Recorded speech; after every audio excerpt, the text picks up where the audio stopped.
नमस्कार. ओम नमः शिवाय. भगवान शिव ज्यांना आपण भोळानाथ किंवा भोलेनाथ म्हणतो, ते एका कलश पाण्याने आणि एका बेलाच्या पानाने सुद्धा प्रसन्न होतात.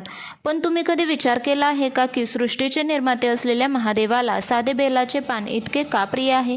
यामागे कोणती पौराणिक कथा आहे? याचे वैज्ञानिक फायदे काय आहेत? आजच्या या विशेष व्हिडिओमध्ये आपण बेलपत्राचे संपूर्ण रहस्य जाणून घेणार आहोत. तर बेलपत्राचे स्वरूप आणि त्रिदल म्हटले जाते याचे कारण एकाच देठाला 3 पाने जोडलेली असतात. याचे आध्यात्मिक महत्त्व असे की त्याचे गुण सत्व, रज आणि तम या 3 गुणांचे प्रतीक आहे. तसेच त्रिनेत्र भगवान शिवाच्या 3 डोळ्यांचे ज्ञानचक्षु प्रतीक, त्रिदेव ब्रह्मा विष्णू महेश यांचे प्रतीक, त्रिकाल भूत भविष्य वर्तमान या तिन्ही काळावर शिवाची सत्ता असल्याने हे दर्शवते. ते पापविनाशक आहे. त्रिदल त्रिगुणाकार त्रिनेत्रम च त्रियायुधमा त्रिजन्म पापसंहारम एक बिल्व शिवार्पणम अर्थात 3 जन्मांची पापे नष्ट करण्याची शक्ती या एका पानात आहे. याबाबत पौराणिक कथा सांगितल्या जातात. त्यातील एक कथा पाहूया. समुद्रमंथन कथा. अमृत मिळवण्यासाठी जेव्हा समुद्रमंथन झाले तेव्हा त्यातील हलाहल विष बाहेर आले. सृष्टी वाचवण्यासाठी महादेवाने ते विष प्राशन केले.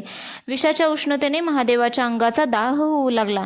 तेव्हा थंडावा मिळण्यासाठी देवाने त्यांना बेलाची पाने अर्पण केली, कारण बेलाची पाने निसर्गत अत्यंत थंड असतात. तेव्हापासून शिवाला बेल आवडते असे मानले जाते. पुराणानुसार एकदा माता पार्वतीच्या कपाळावरील घामाचा थेंब मंदार पर्वतावर पडला आणि त्यातून बिल्व वृक्षाची उत्पत्ती झाली. या वृक्षांच्या मुळांमध्ये गिरिजा, खोडात माहेश्वरी, फांद्यांमध्ये दक्षायायनी आणि पानामध्ये पार्वतीचा वास असतो असे मानले जाते. बेलपत्राचे वैज्ञानिक महत्त्व म्हणजे केवळ धार्मिकच नाही, तर बेलपत्राचे वैज्ञानिक फायदेही अफाट आहेत. बेलपत्राची पाने शरीरातील उष्णता कमी करतात. तसेच शिवलिंगावर पाणी आणि बेल अर्पण करणे वातावरणातील सकारात्मक ऊर्जा टिकवून ठेवण्याचे प्रतीक आहे. आयुर्वेदामध्ये बेलाला श्रीफळ म्हटलं जातं. हे मधुमेहावर नियंत्रण ठेवण्यासाठी, पचन सुधारण्यासाठी तसेच हृदयरोगावर गुणकारी आहे. बेलवृक्ष भरपूर प्रमाणात ऑक्सिजन देतो आणि हवेतील प्रदूषण कमी करतो. बेलपत्रात भरपूर फायबर, टॅनिस असते. गॅस, कॉन्स्टिपेशन, ॲसिडिटी या पोटाच्या तक्रारी दूर करते. जुलाब म्हणजे डिसेंट्रीमध्ये बेलपत्राचा रस खूप फायदेशीर ठरतो.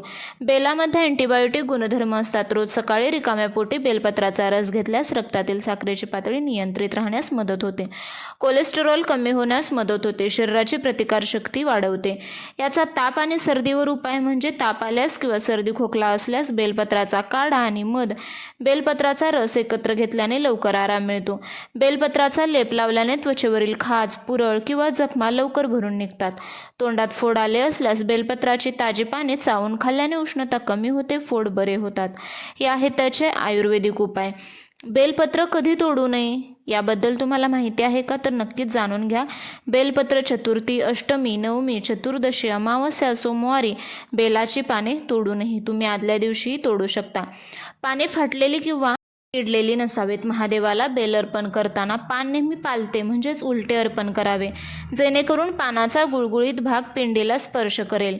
यामागे धार्मिक आणि आध्यात्मिक कारणे आहेत. बेलपत्राचा गुळगुळीत भाग शिवलिंगाला स्पर्श केल्यास शिवतत्वातील लहरी आणि निर्गुण स्तरातील स्पंदने पानांमध्ये अधिक प्रमाणात शोषली जातात.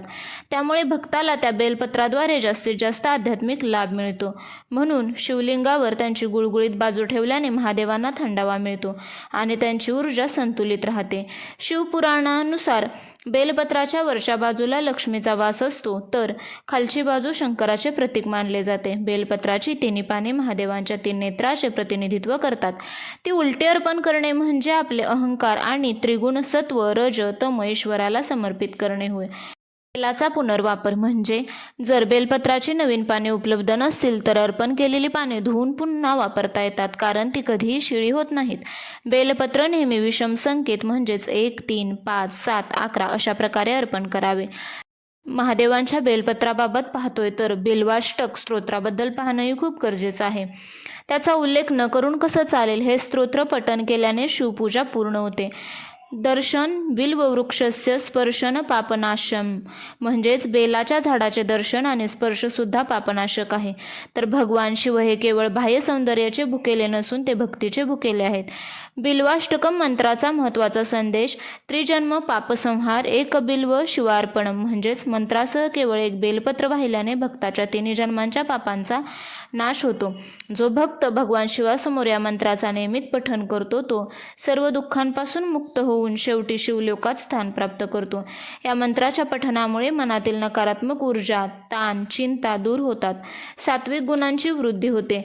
त्यामुळे जेव्हाही तुम्ही भगवान शंकरांना बेलपत्र व्हाल तेव्हा हे मंत्र आवर्जून म्हणावे.